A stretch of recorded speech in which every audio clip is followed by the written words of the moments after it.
Legalization of pot in South Carolina. Last month, S150, also known as the Compassionate Cares Act, advanced in the state Senate. This could finally signal support that would allow patients with debilitating medical conditions and a doctor's prescription to access medical cannabis for treatment. Joining us with what has been a controversial law is our legal analyst, David Hoffman, founder of the Hoffman Law Firm. Good to see you again this week. Good to see you as well. Thank you for having me again. Yes, so this is a really interesting subject, one that does bring with it a lot of controversy, as I said, but again, a lot of limitation. Who would this act, this bill, benefit? Well, first, let me just start with, I love how you get me in these very short segments to talk about something that would take me probably about 8 or 9 hours. So I want to thank you for giving me that mental exercise. Yeah, you're absolutely right. This is not an all-encompassing, you've got to prove it is a very select few people who are even going to be eligible for this. And I'm going to get to that in just a second, but what blows my mind is when you poll South Carolinians, even being a conservative state, 70 to 80%, even in very conservative locations, support medicinal marijuana. So the overwhelming electorate, the body of electorate, overwhelmingly supports this. And this bill only came out of committee with a 9-5 vote. So I'm wondering, the whole thing just blows my mind, and I probably should start, I don't use pot, but I can read history and I can read the bill and polls and understand my fellow South Carolinians to wonder what's the holdup here. So let me just digress for a moment and read you the bill. Okay, well, I'd like to do that, but also, definitely let's get into the context of this, because a lot of us don't understand even the history of marijuana in this country. So I know you're going to get into that, but please go ahead. Oh, I can't wait. I can't wait. So the bill itself is you've got to have a debilitating condition. So this doesn't mean, according to certain areas of law, pain isn't necessarily debilitating. So how does that work? But you've got to have a debilitating condition, which means a diagnosis of one or more of the following that also results in a debilitated condition. So it's cancer, multiple sclerosis, a neurological disease or disorder, like PTSD. Epilepsy, for instance?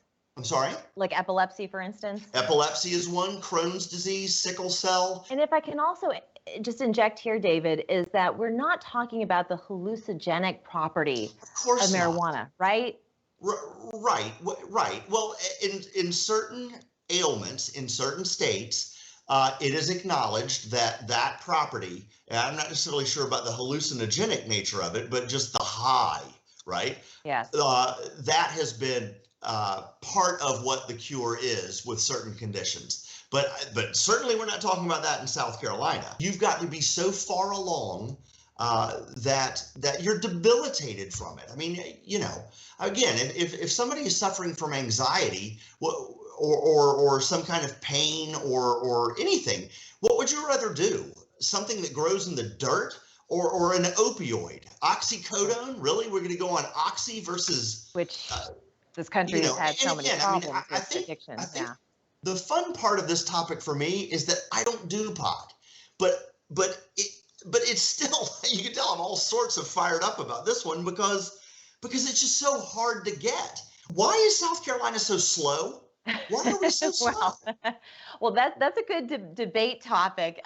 What I want to do here, though, David, we need to take a break. When we come back, it should be widely known here that we do have hemp farms, that there's a lottery out there that people can grow hemp in South Carolina.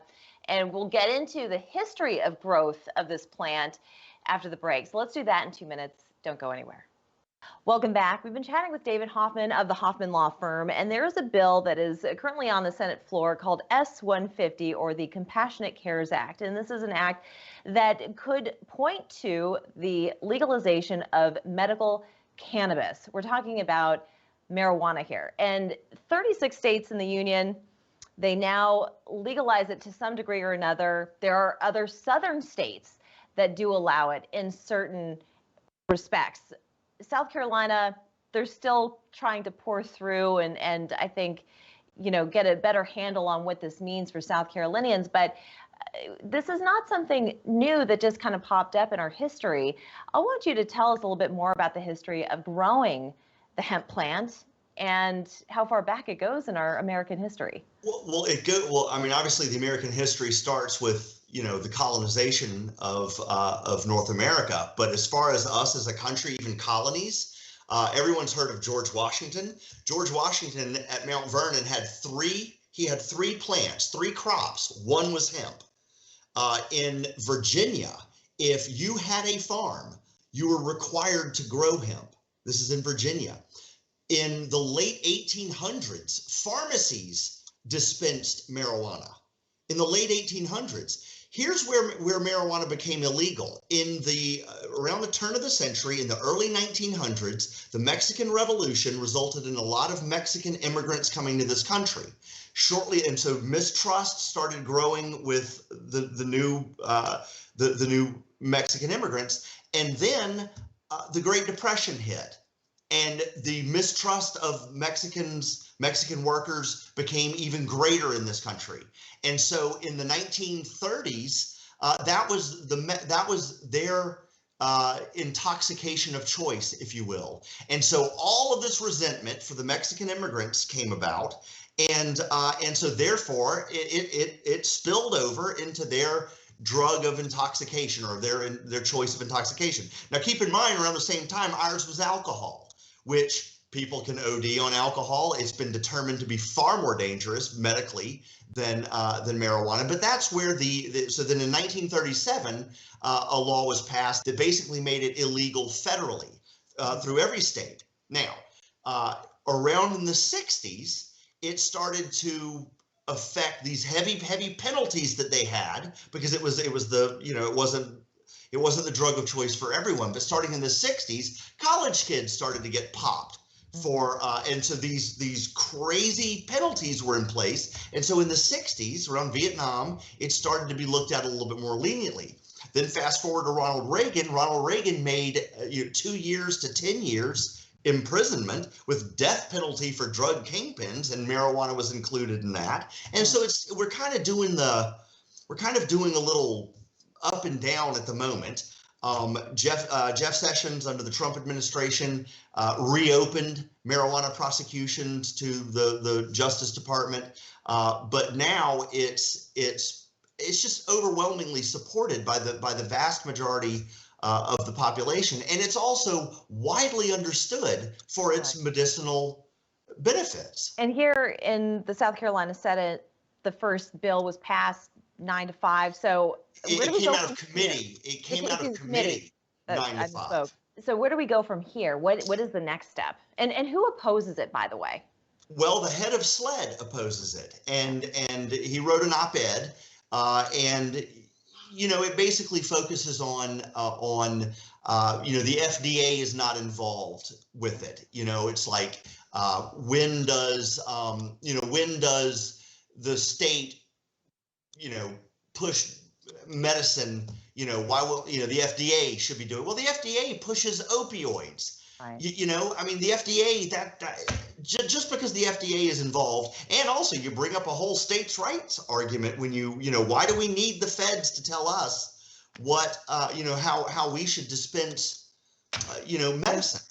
There's so much more to unpack here. There's so much more. If you can, in 10 seconds, David, could we be opening Pandora's box?